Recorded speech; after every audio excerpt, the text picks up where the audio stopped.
வணக்கம், என் பெயர் தர்ஷினி. இந்த காலை வேளையில் மீண்டும் உங்களை எங்கள் ஆராதனை சந்திப்பதற்கு எனக்கு மிகவும் மகிழ்ச்சியாக இருக்கிறது. இந்த காலை வேளையில் நாம் ஆண்டவருக்கு தகுந்த முக்கியத்துவத்தை நம் ஆராதனை மூலம் செலுத்துவோமாக. ஆராதனைக்கு செல்வதற்கு முன்பாக உங்கள் கையடக்க தொலைபேசியை ஓசையற்ற நிலையிலோ அல்லது சுவிட்ச் ஆஃப் நிலையிலோ வைத்துக்கொள்ளுங்கள். நீங்கள் தனி நபராக இந்த ஆராதனையில் கலந்து கொண்டால் உங்கள் ஹெட்ஃபோன்ஸ் அல்லது இயர்ஃபோன்ஸை பயன்படுத்தி கொள்ள கேட்கிறோம். நம் ஆண்டவர் நல்லவர். இந்த மகிமையான ஆண்டவருக்கு சிறந்த ஆராதனையை செலுத்துவோம். வாருங்கள்.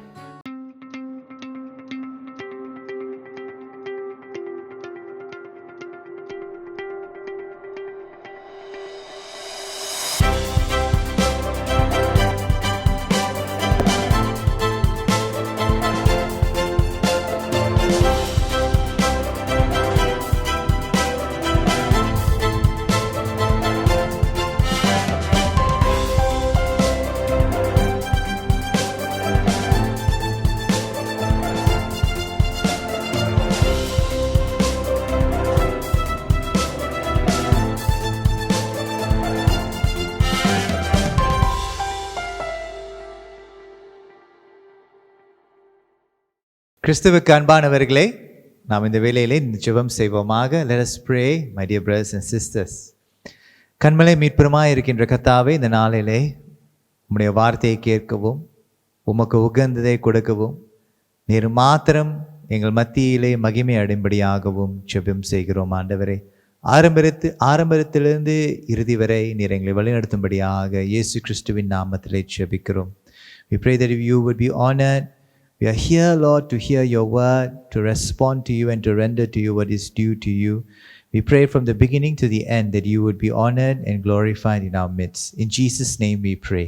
Amen. இந்த வேளையில் நாம் யாவருமே எழுந்து நின்று நம் ஆண்டவரை துதித்து ஆராதிப்போமாக.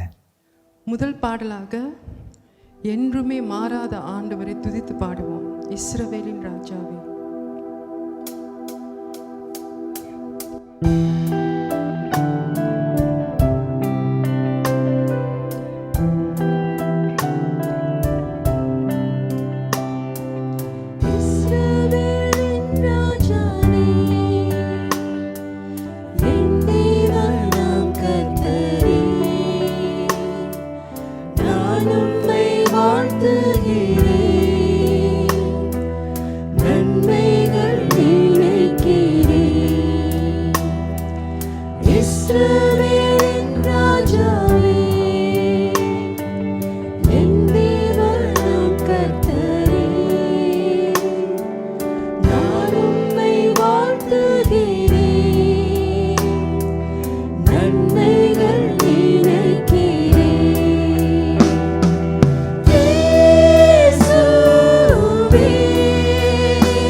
Let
பிரியமானவர்களே, கர்த்தர் உங்களோடு இருப்பாராக. நாம் சேர்ந்து இந்த ஜெபம் செய்வோமாக. எல்லா இருதயங்களையும், எல்லா விருப்பங்களையும், எல்லா ரகசியங்களையும் அறிந்திருக்கின்ற சர்வ வல்லமையுள்ள தேவனே, நாங்கள் தேவனிடத்தில் பரிபூர்ணமாய் அன்பு கூறவும், உமது பரிசுத்த நாமத்தை உத்தமமாய் மகிமைப்படுத்தவும், எங்கள் கர்த்தராகிய கிறிஸ்துவின் நிமித்தம் உமது பரிசுத்த ஆவின் ஏவுதலால் எங்கள் இருதயத்தின் சிந்தனைகளை சுத்தம் பண்ணியருளும். ஆமென். நமது இரட்சகராகிய இயேசு கிறிஸ்து சொல்லிய வார்த்தைகளாவன, நம்முடைய தேவனாகிய கர்த்தர் ஒருவரே கர்த்தர். உன் தேவனாகிய கர்த்தரிடத்தில் உன் முழு இருதயத்தோடும், உன் முழு ஆத்துமாவோடும், உன் முழு மனதோடும், உன் முழு பலத்தோடும் அன்பு கூர்வாயாக என்பதே முதலாம் கற்பனை. இதற்கு ஒப்பாயிருக்கின்ற இரண்டாம் கற்பனை என்னவென்றால், உன்னிடத்தில் நீ அன்பு கூறுவது போல பிறரிடத்தில் அன்பு கூறுவாயாக என்பதே. இவைகளிலும் பெரிய கற்பனை வேறு ஒன்றுமில்லை என்றார். நாம் சேர்ந்து சொல்வோம், ஆமேன். கர்த்தாவே, எங்களுக்கு இறங்கி இந்த பிரமாணங்களை எல்லாம் எங்கள் இருதயங்களில் பதிர்ந்தும்படி வேண்டுகின்றோம். நம்முடைய பாவங்களிலிருந்து நம்மை ரட்சிக்கவும், பரலோகத்தில் நமக்காக பரிந்து பேசவும், நமக்கு நித்திய ஜீவனை அளிக்கவும் தமது ஒரே பேரான குமாரனாகிய இயேசு கிறிஸ்துவை தந்து இவ்வளவாக உலகத்தில் அன்பு கூர்ந்தார். எனவே தேவனுடைய கற்பனைகளை கைக்கொண்டு எல்லாருடனும் அன்போடும் சமாதானத்தோடும் வாழ்வோம் என்ற உறுதியுடன் மனஸ்தாபத்தோடும் விசுவாசத்தோடும் நமது பாவங்களை அறிக்கை செய்வோம். இந்த வேளையில் நாம் யாவருமே இந்த அடுத்த ஜெபத்தை சேர்ந்து ஜெபம் செய்வோமாக. சர்வ வல்லமையுள்ள தேவனே, எங்கள் பரமபிதாவே, உமக்கு விரோதமாகவும் எங்கள் அயலாருக்கு விரோதமாகவும் நினைவினாலும் வார்த்தையினாலும் செயலினாலும் அறியாமையினாலும் பலவீனத்தினாலும் மீறுதலினாலும் செய்த எங்களுடைய எல்லா பாவங்களுக்காகவும் மெய்யாய் மனஸ்தாபப்பட்டு மனம் திரும்புகிறோம். எங்களுக்காக மரித்த உம்முடைய குமாரன் இயேசு கிறிஸ்துவின் மூலம் எங்களுடைய கடந்த கால பாவத்தை மன்னித்து உம்முடைய நாம மகிமைக்காக நாங்கள் புதுவாழ்வுடன் உம்மை சேவிக்க அணுகத்தருளும். ஆமென். கர்த்தருடைய பாவ மன்னிப்பின் நிச்சயத்தை நாம் பெற்றுக்கொள்வோமாக. தம்மிடத்தில் உண்மையாய் மன திரும்புகின்ற யாவரையும் மன்னிக்கின்ற சர்வ வல்லமையுள்ள தேவன் நம்முடைய கர்த்தராகிய இயேசு கிறிஸ்துவின் மூலம் உங்களுக்காக இறங்கி உங்கள் பாவங்கள் எல்லாவற்றையும் மன்னித்து அவைகளிலிருந்து உங்களை விடுதலையாக்கி சகல நன்மைகளிலும் உங்களை உறுதிப்படுத்தி நிலைநிறுத்தி உங்களை நித்திய ஜீவகரையில் சேர்ப்பாராக. ஆமென். இந்த வேளையில் நாம் யாவருமே எழுந்து நின்று மன்னிக்கப்பட்ட ஜனமாக அவரை துதித்து ஆராதிப்போமாக. மன்னிக்கப்பட்ட ஜனங்களாக இன்றைக்கும் என்றைக்கும் என்றென்றைக்கும் மாறாத ஆண்டவரை துதித்து பாடுவோம்.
எங்கள் மத்தியில்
விரும்புகிற ஆண்டவரே, உம்மை உயர்த்துகிறோம் எங்கள் ராஜாதி ராஜா, உம்மை போற்றுகிறோம் எங்கள் கர்த்தரே.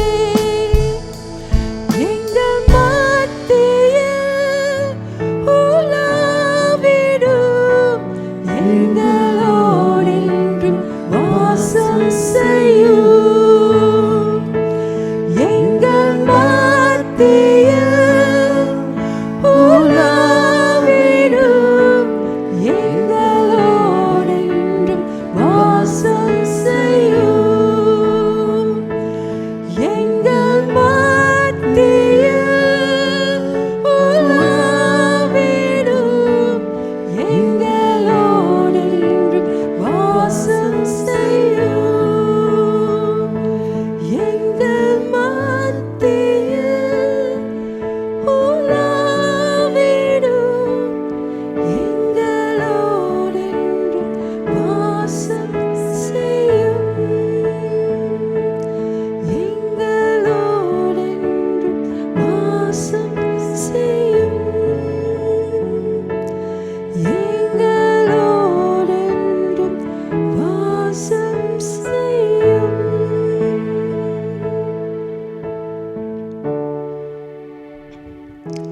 நேற்றும் இன்றும் என்றும் மாறாத ஆண்டவரே, உம்மை நாங்கள் உயர்த்துகிறோம். எங்கள் மத்தியில் வாசம் செய்கிற ஆண்டவரே, உம்மை நாங்கள் உயர்த்துகிறோம். எங்கள் மத்தியில் வாசம் செய்ய வேண்டும் என்று விரும்புகிற ஆண்டவரே, உம்மை நாங்கள் உயர்த்துகிறோம். நீர் நல்லவர், நல்லவர், நல்லவர், என்றுமே நீர் மாறாதவர். உமக்கே நாங்கள் துதிகன மகிமை செலுத்துகிறோம். எங்கள் மத்தியில் இன்னுமாக உலாவும் ஆண்டவரே, இன்னுமாக உம்முடைய கிரியைகளை நாங்கள் காண செய்யும் ஆண்டவரே. ஓ, எங்களுடைய கண்கள் திறந்திருக்கட்டும் உம்மை காண ஆண்டவரே. நன்றி ஆண்டவரே, நன்றி. எங்கள் மத்தியில் ஆண்டவரே உம்முடைய அதிசயங்கள் நடக்க, உம்முடைய குணமாக்குதல் நடக்க, ஒப்புரவாக்குதல் நடக்க நாங்கள் ஜெபிக்கிறோம் ஆண்டவரே. Let broken hearts, Lord, be mended in Jesus' name. ஓ நன்றி ஆண்டவரே, நன்றி தேவனே. உடைந்த உள்ளங்கள் தேவனே சரியாக்கப்படட்டும் ஆண்டவரே. உம்முடைய நாமத்தில் உடைந்த ஜீவியங்கள் ஆண்டவரே ஒன்றாக்க மறுபடியுமாக தேவனே சுகமாக்குதலை பார்க்க ஆசீர்வதியும் ஆண்டவரே. நன்றி ஆண்டவரே, நன்றி. இன்னுமாக கூட எங்கள் மத்தியில் உலாவும் ஆண்டவரே. பிரசங்கியார்கள் மூலியமாக கூட தேவனே உம்முடைய பிரசன்னம் இன்னுமாக எங்கள் மத்தியில் வல்லமையாக காணப்படவும், நீர் எங்கள் மத்தியில் இருந்து வழிநடத்த எங்களுடைய ஒவ்வொருவருடைய வாழ்க்கையத்தோடு நாங்கள் ஜெபிக்கிறோம் ஆண்டவரே. ஆண்டவரே, இன்றைக்கு இந்த இடத்தை விட்டு நாங்கள் செல்லும்போது உம்மை சந்தித்து நாங்கள் செல்ல ஆசீர்வதியும். உம்முடைய துணையோடு நாங்கள் செல்ல ஆசீர்வதியும் ஆண்டவரே. உம்முடைய வழிநடத்துதலோடு நாங்கள் செல்ல ஆசீர்வதியும். இயேசுவின் நாமத்தில் ஜெபிக்கிறோம் எங்கள் ஜீவனுள்ள ஆண்டவரே, ஆமென். இன்று பிரசங்கத்திற்கென்று எடுத்துக்கொள்ளப்பட்ட வசனங்கள் லூக்கா 17ஆம் அதிகாரம் வசனங்கள் 11 தொடங்கி 19 வரை. லூக்கா 17ஆம் அதிகாரம் வசனங்கள் 11 தொடங்கி 19 வரை. பின்பு அவர் எருசலேமுக்கு பிரயாணம் பண்ணுகையில் அவர் சமாரியா, கலிலேயா என்னும் நாடுகளின் வழியாக நடந்து போனார். அவர் ஒரு கிராமத்தில் பிரவேசித்த போது குஷ்டரோகம் உள்ள மனுஷர் 10 பேர் அவருக்கு எதிராக வந்து தூரத்திலே நின்று, இயேசு ஐயரே, எங்களுக்கு இரங்கும் என்று சத்தமிட்டார்கள். அவர்களை அவர் பார்த்து, நீங்கள் போய் ஆசாரியர்களுக்கு உங்களை காண்பியுங்கள் என்றார். அந்தபடி அவர்கள் போகையில் சுத்தமானார்கள். அவர்களில் ஒருவன் தான் ஆரோக்கியமானதைக் கண்டு திரும்பி வந்து உரத்த சத்தத்தோடே தேவனை மகிமைப்படுத்தி அவருடைய பாதத்தருகே முகங்குப்புற விழுந்து அவருக்கு சோஸ்திரம் செலுத்தினான். அவன் சமாரியனாயிருந்தான். அப்பொழுது இயேசு, சுத்தமானவர்கள் 10 பேர் அல்லவா, மற்ற 9 பேர் எங்கே? தேவனை மகிமைப்படுத்துகிறதற்கு இந்த அந்நியனே ஒழிய மற்றொருவனும் திரும்ப வர காணோமே என்று சொல்லி அவனை நோக்கி, நீ எழுந்து போ, உன் விசுவாசம் உன்னை ரட்சித்தது என்றார். ஆமேன். இது தேவனுடைய வசனம். தேவனுக்கே சோஸ்திரம். இயேசுவினால் இன்னமும் கூடும் என்ற அற்புத ஆராதனைக்கு உங்களை வரவேற்கிறோம். Welcome to the miracle service Jesus still is able. இந்த அற்புத ஆண்டவர் உங்களை அதிகமாக நேசிக்கிறார். This miracle working God still is able and he loves you deeply. இந்த நாளில் கூட ஆண்டவர் உங்கள் மத்தியில் நன்மைகளை செய்ய இருக்கிறார். God even on this day is able to do miracles in your life and wishes to give you an abundant life. உங்களுக்கு பரிபூர்ணமான ஒரு வாழ்க்கையை கொடுக்க ஆண்டவர் விரும்புகிறார். இந்த காலை நேரத்து கூட நாம் தலை வணங்கி ஜெபம் செய்வோமாக. Let us bow our heads and pray. ஆண்டவரே, இந்த புதிய நாளுக்காக நாங்கள் நன்றி செலுத்துகிறோம். உம்மை மனதார நாங்கள் ஆராதித்தோம். Lord, we thank you for this opportunity to be able to gather and to, Lord, to hear your words. We had the time to worship and we thank you for your presence in our midst. ஆண்டவரே, நீர் எங்கள் மத்தியில் பிரசன்னமாக இருப்பதற்காக நாங்கள் நன்றி செலுத்துகிறோம். ஆண்டவரே, இந்த நேரத்தை முழுமையாக உம்மிடத்தில் ஒப்புக் கொடுக்கிறோம். Lord, we commit this time entirely into your hands. உமது பரிசுத்த ஆவியானவர் தாமே எங்களை வழிநடத்த நாங்கள் ஜெபிக்கிறோம். ஆண்டவரே, may your Holy Spirit guide us through this time, Lord. As we open our hearts, may you minister to us, God. நாங்கள் எங்கள் இருதயங்களை திறக்கும் நேரத்தில் கூட ஆண்டவர் நீர் எங்களை வழிநடத்தும். ஆண்டவர், உமது கிருபையும் அன்பும் எங்கள் வாழ்க்கையில் அதிகரிக்க நாங்கள் ஜெபிக்கிறோம். இந்த நாளில் கூட இந்த பிரசங்கம் மூலமாக ஒவ்வொருவரையும் பலப்படுத்தும். ஆண்டவரே, may they through this message this day, may you strengthen each one, Lord, and may they be strengthened in their faith and be blessed by you, God. அவர்களோட விசுவாசத்தில் பலமடைந்து அவர் ஆசீர்வதிக்கப்பட நீர் வழி நடத்தும். ஆண்டவரே, இதை அனைத்தும் எங்கள் கர்த்தராக இயேசுவின் நாமத்தில் ஜெபிக்கிறோம். We pray all this in the most precious name of our Lord and Savior Jesus Christ. Amen. Amen. இந்த நாளின் பிரசங்கத்தின் தலைப்பு நன்றி உள்ளம் கொண்ட சாட்சி. The title of today's message is A Grateful Witness. You heard the text being read from Luke 17 verses 11 to 19. லூக்கா அதிகாரம் 17வது அதிகாரத்திலிருந்து வசனங்கள் 11-19 வரை வாசிப்பதை நீங்கள் கேட்டீர்கள். இந்த வசனங்களில் இயேசுவானவர் எருசலேமை நோக்கி அவர் பயணம் சென்று கொண்டிருக்கிறார். In these verses, Jesus is on the way to Jerusalem, and along his journey, he has actually healed and performed many miracles and healings and deliverances along the way, and many of them have been blessed as he was traveling through these journeys. அவரோட பயணத்தில் எருசலேம் நோக்கி செல்லும் பயணத்தில் அந்த பாதையில் அநேக இடங்களில் அவர் அநேகரை ஆசீர்வதித்திருக்கார்.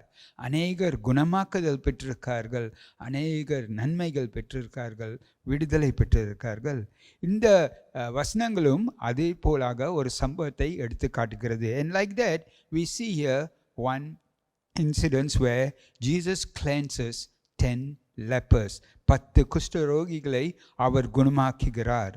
அவர் ஒரு கிராமத்திற்குள் செல்கிறார். அந்த கிராமத்தில் அங்கே அவர் வந்தவுடன் 10 குஷ்டரோகிகள் அவரை சந்திக்கிறார்கள். குஷ்டரோகம் உள்ள மனிதர்கள் அவரை சந்திக்கிறார்கள்.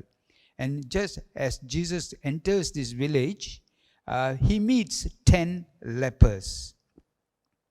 And these 10 lepers, and so let us see in verses, here again, verses 11 to 13, and I'll read that in English first. Now it happened as he went through Jerusalem that he passed through the midst of Samaria and Galilee.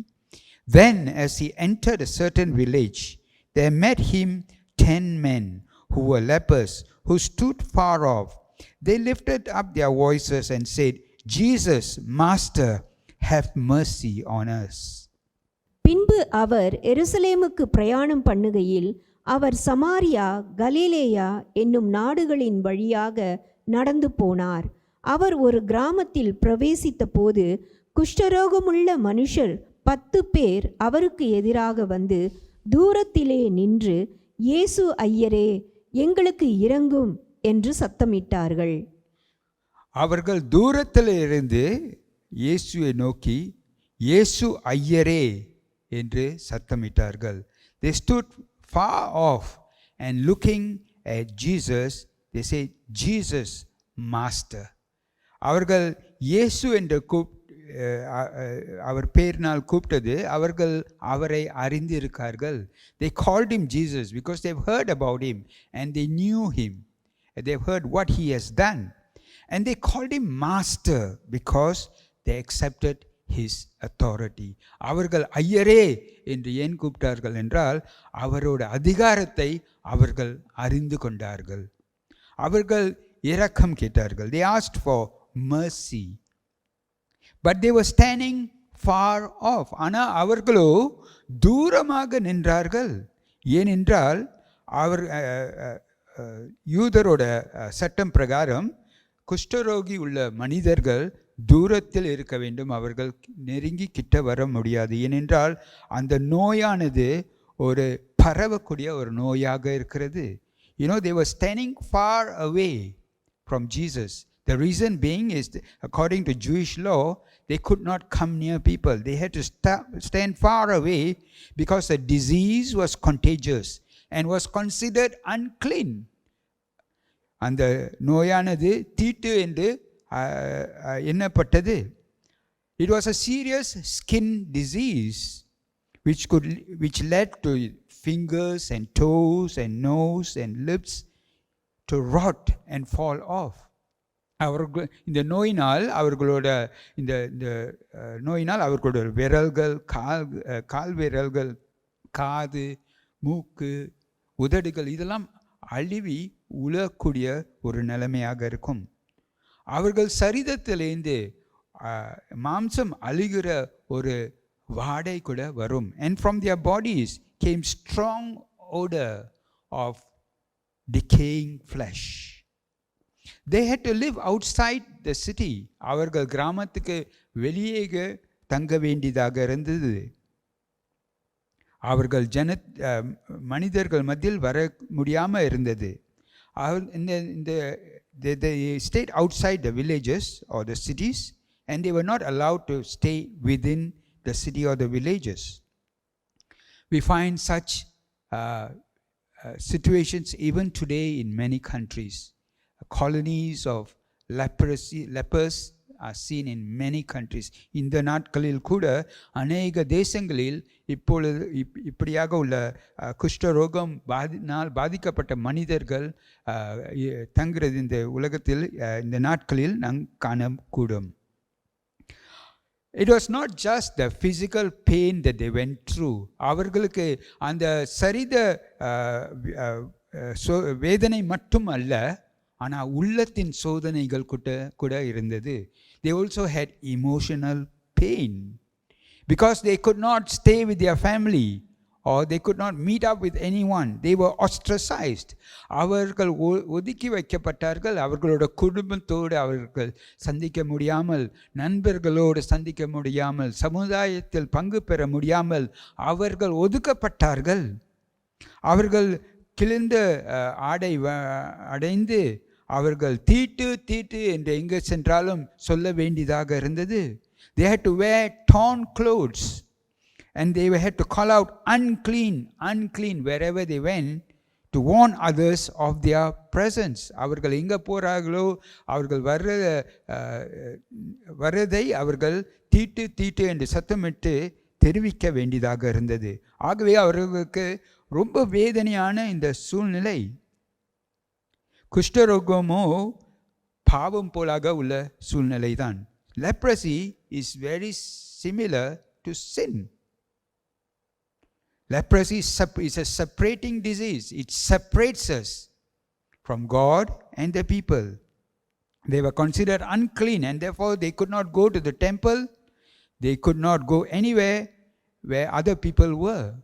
குஷ்டரோகம் இருக்கிற ஜனங்கள் ஆலயத்துக்கு போக முடியாது, வேறு ஜனங்கள் இருக்கிற இடங்களுக்கு போக முடியாமல் ஒதுக்கப்பட்ட ஒரு ஜனங்களாக இருக்கிறார்கள்.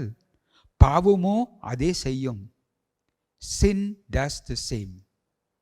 நம்மை ஆண்டவர்கிட்டேருந்து விலகி நாம் ஜனங்கள்கிட்டேருந்து விலகி இருக்கக்கூட அது செய்யக்கூடும். Sin separates us from God separates us, severs our relationship with God, and also leads to our own destruction and separation from other people. Sin also numbs us to our condition. பாவமோ நம்மளோட சூழ்நிலைக்கு நம்ம உணராம இருக்க செய்யக்கூடும். Just like how leprosy causes damage to your nerves and to the skin, sin also hardens our heart. எப்படி குஷ்டரோகமோ அவர்கள் உணர்வு இல்லாத வகையில் இருக்க அவர்களோட நரம்புகளையும் அவர்களோட தோள்களையும் பாதிக்குமோ, அதே போலாக பாவம் நம்மளோட உள்ளத்தை பாதிக்கும், உணர்வு இல்லாத நிலைமைக்கு கொண்டு வரக்கூடும். எப்படி குஷ்டரோகம் மரணத்துக்குள் கொண்டு செல்லக்கூடுமோ, அதே போலாக பாவமும் நம்மை மரணத்துக்குள்ளாக சென்று கொள்ளக்கூடும். Just like how leprosy progresses and leads to death, likewise sin can also lead us to death. People with leprosy can't hide the disease. குஷ்டரோகம் உள்ள ஜனங்கள் அதை அவர்கள் மறைக்க முடியாது. அதே போலாக பாவம் உள்ளவர்கள் அவர்கள் பாவத்தில் அகப்பட்டு இருக்கையிலே அது வெளிப்படுத்தப்படும். And similarly, people who are caught in sin or trapped in sin will eventually be found out, will be revealed. The sin will be exposed. And therefore, sin is very similar to leprosy. And so Jesus saw these men. He saw their condition and realized their condition. And we see that in verse 14. 14வது வசனத்தில் நாம் பார்க்கிறோம், இயேசு அவர்களோட நிலைமையை அறிந்து கொண்டார். In verse 14 it says, so when he saw them, he said to them, go show yourself to the priest. So that it was that as they went, they were cleansed. அவர்களை அவர் பார்த்து, நீங்கள் போய் ஆசாரியர்களுக்கு உங்களை காண்பியுங்கள் என்றார். அந்தப்படி அவர்கள் போகையில் சுத்தமானார்கள். அவர்களை பார்த்து அவர் வேறொன்றும் சொல்லவில்லை. அவர் குணமாக்குதலை குறித்தோ அவர்கள் சுத்திகரிக்கப்படுவார்கள் என்றோ எதுவும் அவர் சொல்லவில்லை. ஆனால் அவர்களை பார்த்து அவர் என்ன சொன்னார் என்றால், ஆசாரியரை போய் பார்க்க சொன்னார். When Jesus saw them and saw their condition, he did not pronounce any healing. He did not speak over them to be healed. But he told them to go and see the priest. In Matthew 8 verses 1 to 3, we see where Jesus, when he comes down, a similar situation where he meets a leper, he comes down from the mountain and a crowd follows him, and there he meets a leper who came to him and knelt before him and said, Lord, if you choose, you can make me clean. Jesus then stretched out his hand, touched him and said, I do choose, be made clean. Immediately his leprosy was cleaned. நம்ம மத்திய 8வது அதிகாரத்தில் 1-3 வரைக்கும் பார்க்குறோம். இதே போலாக இன்னொரு குஷ்டரோகி மனுஷனை இயேசு குணமாக்குறதை நாம் பார்க்குறோம்.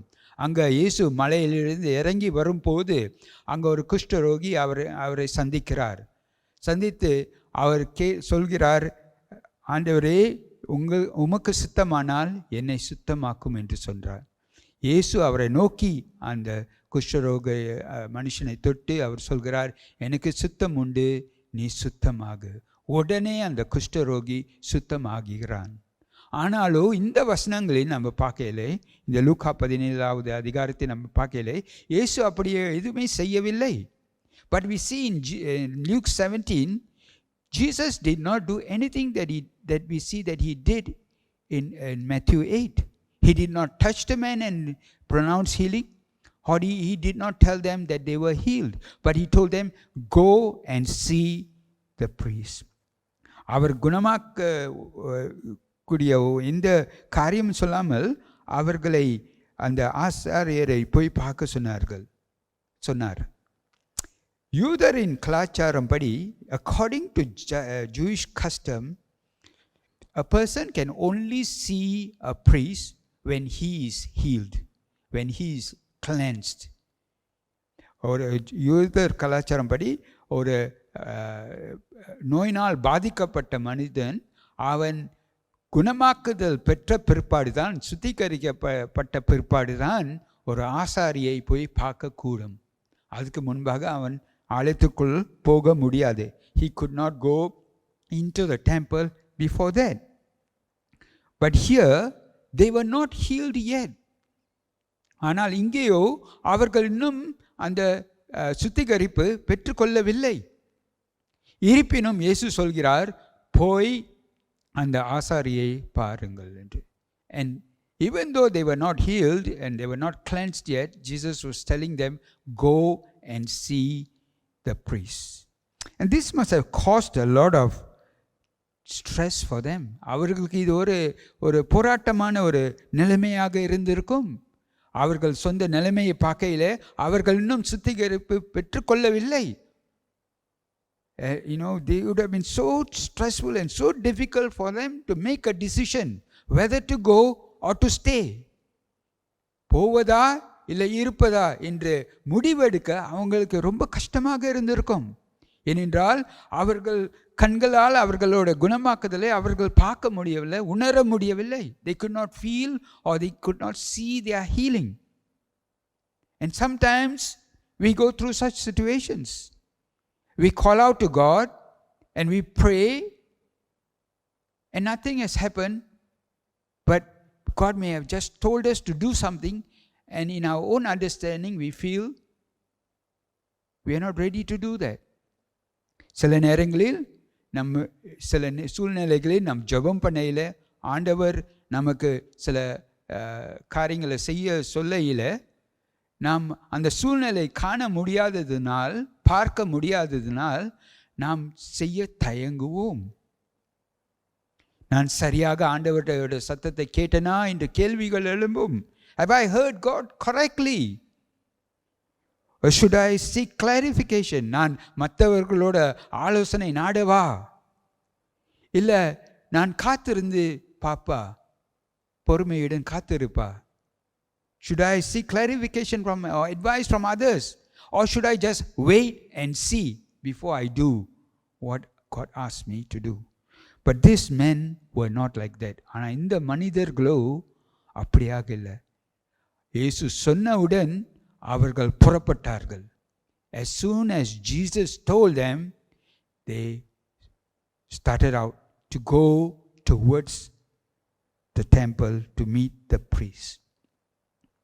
And we see the most amazing sentence, short sentence in this passage. It says that as they went, they were cleansed. We'll read verse 14 again. It says, so when he saw them, he said to them, go show yourself to the priest. And so it was that as they went, they were cleansed. அவர்களை அவர் பார்த்து, நீங்கள் போய் ஆசாரியர்களுக்கு உங்களை காண்பியுங்கள் என்றார். அந்தப்படி அவர்கள் போகையில் சுத்தமானார்கள். ஆசாரியருக்கு சென்று உங்களை காண்பியுங்கள் என்று அவர் சொன்னார்.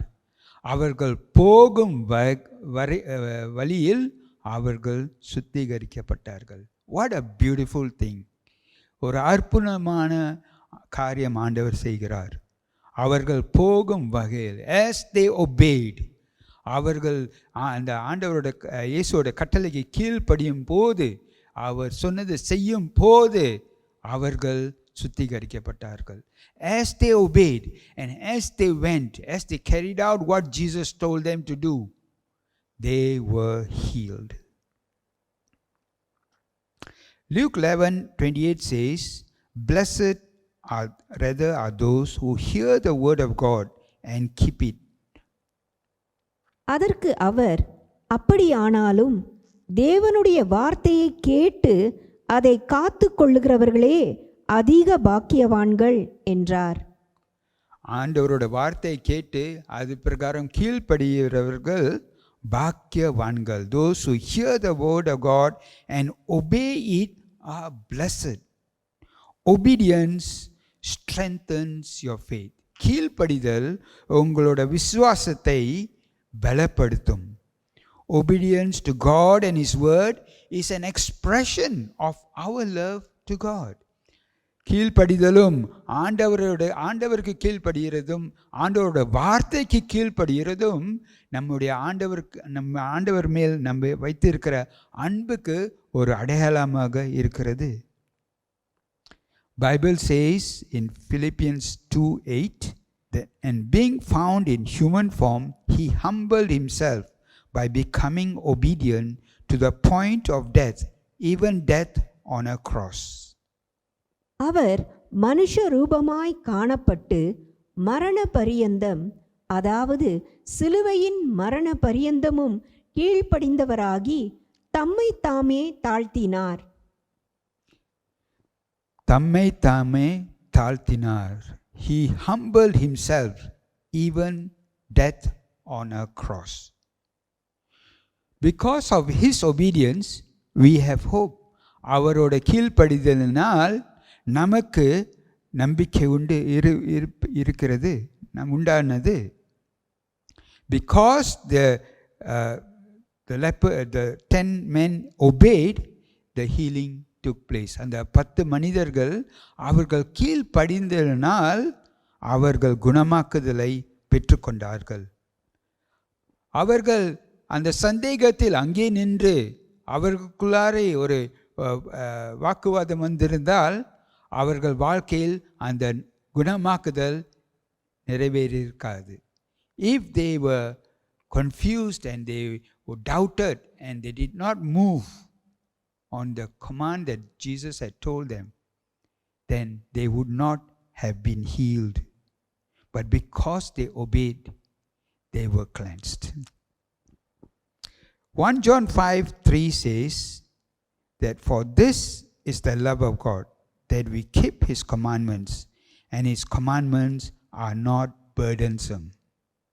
நாம் தேவனுடைய கற்பனைகளை கைக்கொள்வதே அவரிடத்தில் அன்பு கூறுவதாம்.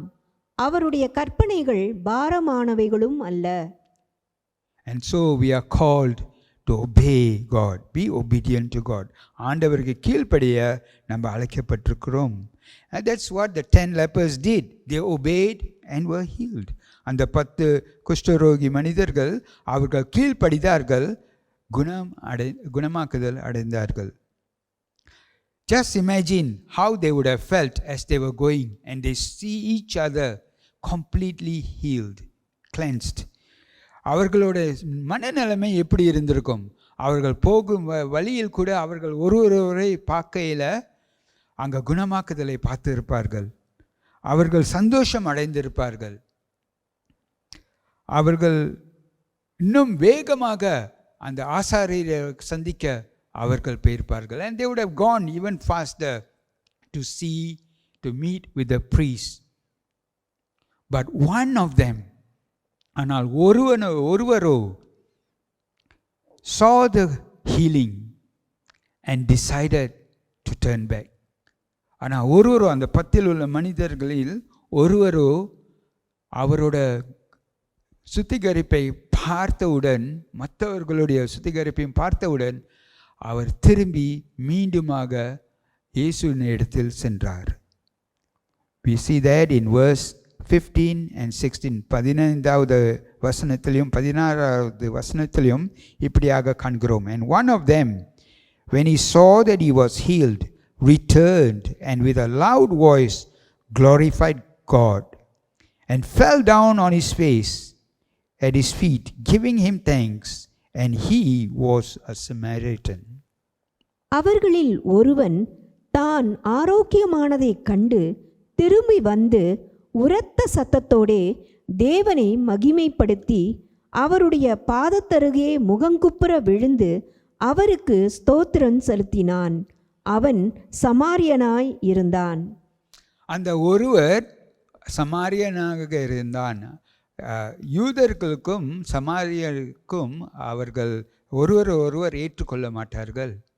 ஆனால் இந்த சமாரியரோ அந்த 10 மனிதர்களோட மற்றவர்கள் எத்தனை சமாரியர்கள் அதில் இருந்தாங்க இந்த வேதம் சொல்லவில்லை. ஆனால் மற்றவர்கள் யூதர்கள் இருந்தார்கள். அவர்கள் ஒன்றாய் சென்றார்கள். There were the Samaritans and the Jews do not accept each other. They will not receive each other. They will not be found together with each other. But here we see the 10 of them. He is a Samaritan, and the Bible does not say how many other Samaritans were there in the 9, but there were many Jews in there, and they all went together. The disease did not separate them, did not bring any difference in them. அந்த நோயானது அவர்களுக்குள்ளார வேறுபாடு காணவில்லை, அவர்கள் பார்க்க முடியவில்லை, அவர்கள் ஒன்றாய் இருந்தார்கள். It is when we are better off then we find faults and differences in others. நம்மளோட நிலைமை நன்றாக இருக்கையிலும் நம்ம சுகமாக இருக்கையிலும் மற்றவர்களோட குறைகளையும் வேறுபாடையும் நம்ம பார்ப்போம். ஆனால் இந்த மாதிரி நம்மளோட கஷ்டமான நிலையில் நாம் ஒன்றாக காணப்படுகிறோம். ஆனால் இந்த ஒருவர் மட்டும் அவர் திரும்பி மீண்டுமாக இயேசு இடத்தில் அவர் உரத்த சத்தத்தோடு அவர் ஆண்டவரை மகிமைப்படுத்தி அவர் இயேசுவின் பாதத்தில் விழுந்தால் முகக்குப்புறமாக விழுந்து நன்றி செலுத்தினார். This one Samaritan, after seeing the healing that took place in him, turned back, went back to Jesus, and with a loud voice glorified God and fell face down at Jesus' feet and gave thanks. He surrendered his whole self to the Lord. அவன் முழுமையாக நன்றி உள்ளத்துடன் இயேசு பாதத்தில் அவர் விழுந்து கூட ஆண்டவரை மகிமைப்படுத்தி நன்றி செலுத்தினான். இயேசு அவரை நோக்கி மித்த 9 பேர்கள் எங்கே என்று கேட்டார். And Jesus saw this man. He knew he had sent 10, but only one came back. And he asked, where are the 9? And we see that in verse 17 and 18. 17ஆவதும் 18ஆவது வசனங்களை வாசிப்பதை கேட்போமாக. So Jesus answered and said, were there not 10 cleansed? But where are the 9? Were there not any found who returned to give glory to God except this foreigner? அப்பொழுது இயேசு, சுத்தமானவர்கள் 10 பேர் அல்லவா, மற்ற 9 பேர் எங்கே? தேவனை மகிமைப்படுத்துகிறதற்கு இந்த அந்நியனே ஒழிய மற்றொருவனும் திரும்பி வர காணோமே என்று சொல்லி, Jesus was saddened that only one out of the 10 came back. இயேசுவானவர் துக்கம் அடைந்தார், ஒருவர் மட்டுமே திரும்பி வந்தார் என்று.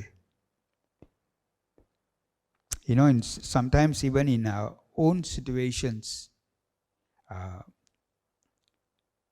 we may be like either the 9 or the 1. Even today, God is asking the same question. Where are those whom I blessed?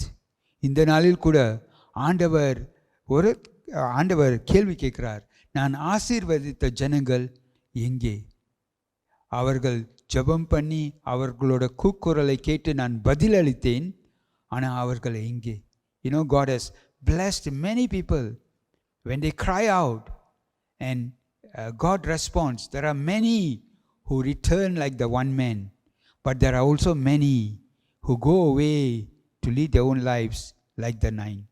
Even today God is asking, where are they?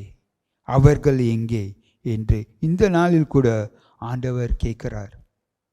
நாம் இங்கே 2 வகையான மறுமொழிகளை நாம் பார்க்கிறோம். We see 2 kinds of responses to this healing. The first one is the 9 men. They were healed, and as they were healed, they were so excited that they went on to see the priest and probably went on to meet their families or to take care of their things or whatever they needed to do, because they have not done it for a long time. இந்த 2 வகையான மறுமொழிகளை நாம் பார்க்குறோம். முதலாவதாக அந்த 9 மனிதர்கள் அவர்கள் குணமாக்குதல் பெற்ற பிற்பாடு அவர்கள் வேகமாக ஆசாரியரை பார்த்து அவர்களோட சொந்த காரியங்களை செய்ய அவர்கள் சென்று விட்டார்கள். ஒருவேளை அவர்களோட குடும்பத்தை சந்திக்கவோ அல்ல அவர்களோட வீட்டோ பொருட்கள் குறித்து காரியங்கள் செய்யவோ போயிருப்பார்கள். ஏனென்றால் அதிக நாட்களாக அநேக வருடங்களாக அவர்களால் அது செய்ய முடியவில்லை. அந்த சந்தோஷத்தில், அந்த குணமாக்குதலின் சந்தோஷத்தின், அந்த சுத்திகரிப்பின் சந்தோஷத்தில் அவர்கள் உடனே இந்த காரியங்களை செய்ய சென்று விட்டார்கள்.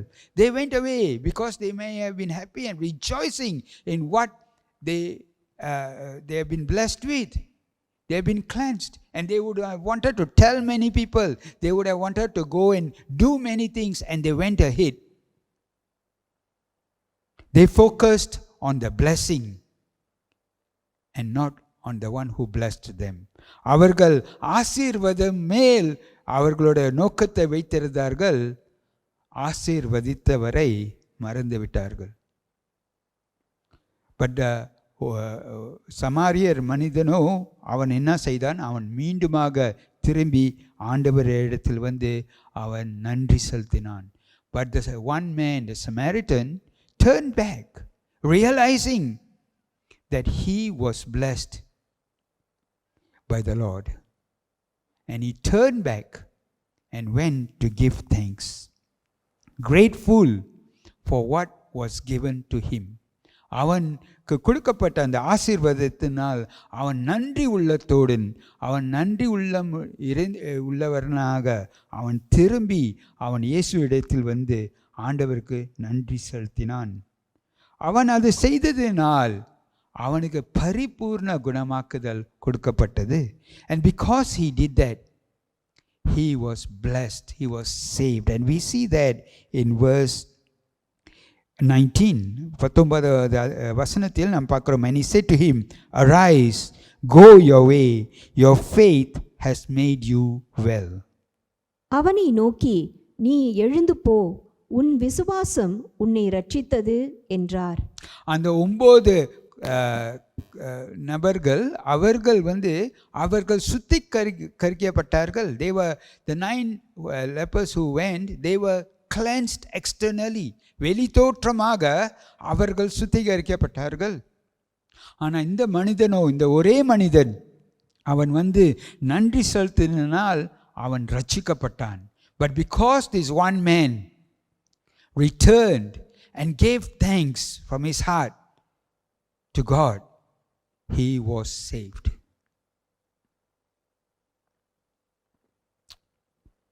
God delights in our thankfulness. ஆண்டவர் நம்முடைய நம் நன்றி செலுத்தும் போது அவர் மகிழ்ச்சி உள்ளவராக இருக்கிறார், மகிழ்கிறார். God delights in our thanksgiving. When we are grateful to God, he rejoices in it. ஆண்டவர் சந்தோஷம் அடைகிறார் நாம் நன்றி உள்ளத்துடன் அவர் இடத்தில் வரும்போது. A grateful heart causes us to focus on God rather than on ourselves. ஒரு நன்றி உள்ளவர் அவர் அவரோட பார்வை, அவரோட நோக்கம் ஆண்டவர் மேல் இருக்கும். அவர் மேல் விட ஆண்டவர் மேலாக தான் அதிகமாக இருக்கும். He will be focused more on God than on himself. A person who is grateful also knows that God is in control of everything, not he. நன்றி உள்ள மனுஷன் அவருக்கு தெரியும் ஆண்டவர் அனைத்து மேலும் பொறுப்பாக இருக்கிறார், அதிகாரம் உள்ளவராக இருக்கிறார் என்று அறிந்து கொள்வான். A grateful heart keeps us humble and dependent on God.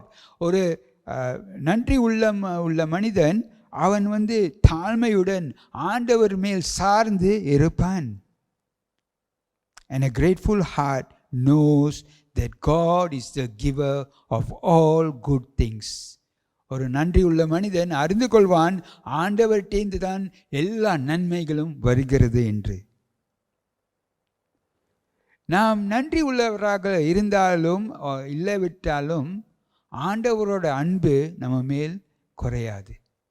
Whether you are a grateful person to God or whether if you are not, it doesn't matter to God, because his love does not change for you. His love remains the same, irrespective of whether you are grateful to Him or not. But God rejoices when you are grateful. ஆனால் ஆண்டவர் சந்தோஷம் அடைகிறார் நாம் நன்றி உள்ளமாக இருக்கும்போது. அவர் அதிகமாக நன்மைகளையும் கிருபையும் அதிகமாக நம்ம மேல் அவர் ஊற்றுவார். God will then pour even more favors and blessings on us as we become more grateful to Him. Each day we have many things to be thankful to for God in our life. ஒவ்வொரு நாளும் நம் வாழ்க்கையில் ஆண்டவருக்கு நன்றி செலுத்த அநேக காரியங்கள் உண்டு. ஆனால் உண்மையில் நம்மளோட சூழ்நிலைகளும் நம்மளோட போராட்டங்களும் நம்மை நன்றி செலுத்துகிற பதிலாக நம்மை கஷ்டத்துக்குள் கொண்டு செல்லக்கூடும். But the truth is, even though there are many things to be thankful for, the truth is that the demands of life, the struggles, our challenges, more often than not, prevent us from giving thanks and go into despair. Sometimes we are so busy with pressures and challenges that we forget to pause, to stop and thank God. சில நேரங்களில் நம்மளோட சொந்த காரியங்கள்னால் நம்ம அதிகமாக கவனமாக இருப்பதனால், நம்மளோட வேலையினால், நேரம் நெருக்குவதனால், அநேக பொறுப்புகள்னால் நம்ம ஆண்டவருக்கு நன்றி செலுத்த கூட மறந்து விடுவோம். We tend to forget. But God continues to bless and love us. ஆனால் இதன் மற்றில் கூட ஆண்டவர் தொடர்ந்து நம்மை நேசித்து நம்மளை ஆசீர்வதிக்கிறார், நம்மளை பாதுகாக்கிறார், நம்மளை வழிநடத்துகிறார், நமக்கு நன்மை செய்கிறார். And so we have a choice. ஆகவே நமக்கு ஒரு தேர்ந்தெடுக்க ஒரு வாய்ப்பு இருக்கிறது. நம்ம அந்த 9 மனிதர்கள் போல் இருக்க போகிறோமா? ஆசீர்வாதங்களை பெற்றுக்கொண்டு அதில் சந்தோஷமாக இருந்து வழிநடத்தப்பட போகிறோமா?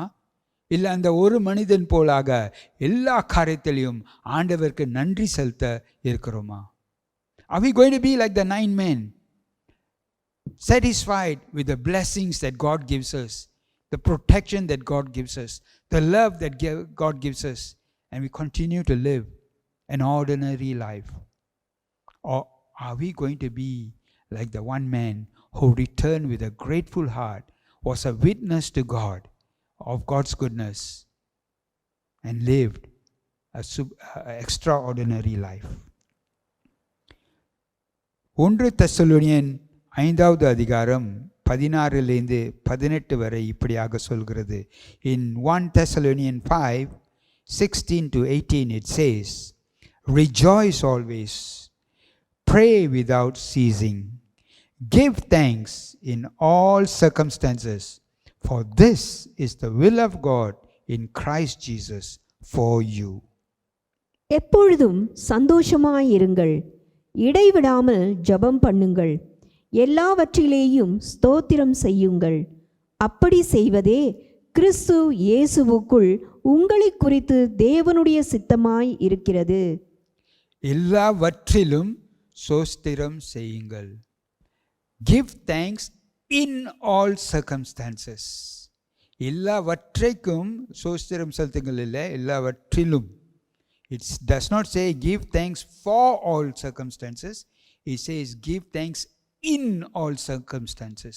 நீங்கள் எந்த கஷ்டத்தில் இருக்கிறீங்களோ, எந்த பிரச்சனையில் இருக்கிறீங்களோ, எந்த சூழ்நிலையில் இருக்கிறீங்களோ, அந்த நிலையில் இருந்து கூட நன்றி செலுத்துங்கள்.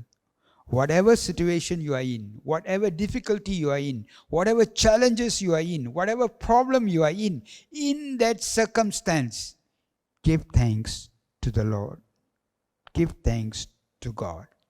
Thankfulness is a precious gift in the sight of God. ஆண்டவரோட பார்வையில் நன்றி செலுத்துதல் ஒரு சிறந்த பொக்கிஷமாக இருக்கிறது.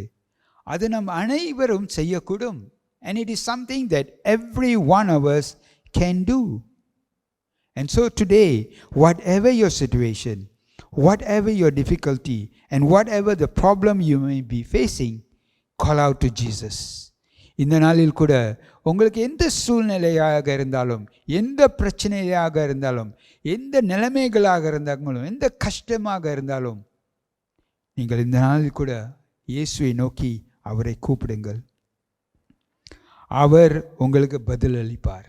He will answer, He will respond, because Jesus is still able to save. ஏனென்றால் இயேசுவினால் இன்னமும் கூடும். அவர் உங்களை ரட்சிக்கக்கூடும், அவர் உங்களை வழிநடத்தக்கூடும், அவர் உங்களை காப்பாற்றக்கூடும். எந்த சூழ்நிலையும், no matter what or how difficult the situation, we will never be forsaken. எந்த சூழ்நிலையாக இருந்தாலும் ஆண்டவர் உங்களை கைவிடவே மாட்டார். எப்படி அந்த சமாரியர் மனிதனை, அந்த 10 குஷ்டரோகிகளை கூட அவர் வழி நடத்தினாரோ, அதே போலாக அவரும் உங்களை காப்பாற்றுவார். அவர் உங்களை சூழ்நிலைகளை மாற்றுவார், உங்களை வழிநடத்துவார். ஏனென்றால் அவர் உங்களை அதிகமாக நேசிக்கிற தேவனாக இருக்கிறார். Because Jesus loves you tremendously, and because God loves you, He is able to change the situation. He is able to make your life complete when we turn to Him and call out to Him. Therefore, let us turn to Him. ஆகவே நம்ம ஆண்டவர் இடத்தில் நம்மளுடைய உள்ளத்தை திருப்புவோமாக, நம்மளுடைய நிலைமைகளை அவரிடத்தில் கொண்டு வருவோமாக. Let us bring our condition to Him, confident that He will change our situation. அவர் நம்ம சூழ்நிலையை மாற்றுவார் என்ற உறுதியுடன், விசுவாசத்துடன் அவர் அண்டையில் வருவோமாக. அவருக்கு நன்றி செலுத்துவோமாக. நம் சூழ்நிலையில் இருக்கையில் கூட நன்றி செலுத்தும் நம் தேவன் நம் நிலைமைகளோட பெரியவராக இருக்கிறார். Let us give thanks that the God that we serve is bigger than the situation that we are in, and that He will bring us through. அவர் நம்மை இது மூலமாக இதில் விட்டு கூட நம்மளை காப்பாற்றி வழி நடத்துவார். அந்த சமாரியர் போலாக நம்முடைய விசுவாசத்தை ஆண்டவர் மேல் வைப்போமாக. Like the Samaritan, let us also put our faith in God. Let us give thanks to Him and let us glorify Him. அவருக்கு நன்றி செலுத்தி அவரை மகிமைப்படுத்துவோமாக. When our heart overflows with gratitude, we will then be grateful witnesses. நம்ம உள்ளம் நன்றி உள்ளத்துடன் பொங்கி வழியும் நேரத்தில் நம் நன்றி உள்ளம் கொண்ட சாட்சிகளாக நாம் காணப்படுவோம்.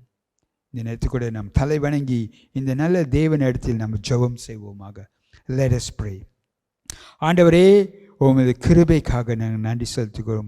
நீர் செய்த இந்த வசனங்களில் நீர் செய்த அற்புதத்தை நாங்கள் கேட்டோம் ஆண்டவரே. Lord, we heard of the miracle that you did among the 10 men.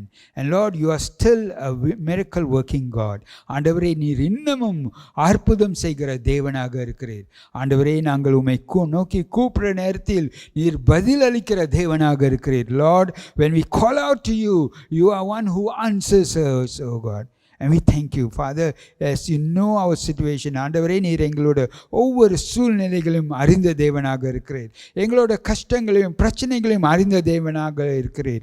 ஆண்டவரே, you know the struggles that we go through and the challenges that we go through. And today we turn to you, Lord. And Lord, whoever is crying out to you, Lord, we know that you will answer them, God. ஆண்டவரே, நீர் யார் யார் உம்மை நோக்கி உம்மிடத்தில் நோக்கி உம்மை கூப்பிடுறார்களோ, நீர் அவர்களை ஆசீர்வதிக்கிற தேவனாக இருக்கிறீர். நன்றி ஆண்டவரே, நன்றி.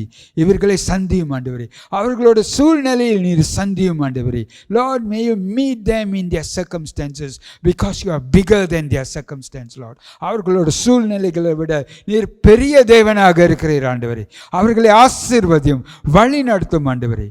ஆண்டவரே, அவர்களோட விசுவாசம் எழும்ப நீர் வழி நடத்தும். Lord, may you strengthen their faith. And Lord, as thanksgiving flow in their heart, bless them, God. ஆண்டவரே, அவர்கள் உள்ளங்களில் நன்றி உள்ளம் பொங்கி எழும்பும் நேரத்தில் கூட ஆண்டவர் நீர் அவர்களை ஆசீர்வதியும் ஆண்டவரே. Thank you father, thank you. இந்த வரும் நாட்களில் கூட ஆண்டவரே இவர்களை பயன்படுத்தும் ஆண்டவரே. ஆண்டவரே, உமது நாம மகிமைப்படுத்த இவர்களை பயன்படுத்தும் ஆண்டவரே. Lord, may you use them to glorify your holy name, Lord. Bless them, Lord. Bless their families. We pray all this in Jesus' name. இயேசுவின் பரிசுத்த நாமத்தில் ஜெபிக்கிறோம் எங்கள் நல்ல பிதாவே. ஆமென். கிறிஸ்மஸ் நெருங்கிக்கிட்டே இருக்கு. இந்த இறுதி பாடல் சந்தோஷமாக கூட பூமிக்கு மகிழ்ச்சி என்ற பாடலை பாடுவோம்.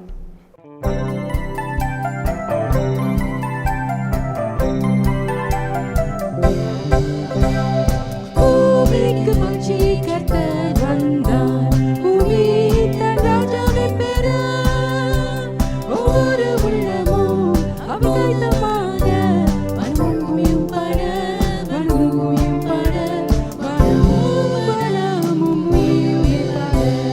பூமிக்கு மகிழ்ச்சி இரட்சகராகிறார், மனிதன் பாடலை பாட, வாழும் வெள்ளமும் வரையும் வரைவிடமும் மகிழ்ச்சி சத்தமிட, மகிழ்ச்சி சத்தமிட, மகிழ்ச்சி மகிழ்ச்சி சத்தமிட. பாவமும் துன்பமும் வளரா, துயரம் நம்மிலா, அவர் ஆசீர்வாதத்தை ஊற்ற வந்தார். நம் சாபம் நீங்க, நம் சாபம் நீங்க, நம் சாபம் சாபம் நீங்க.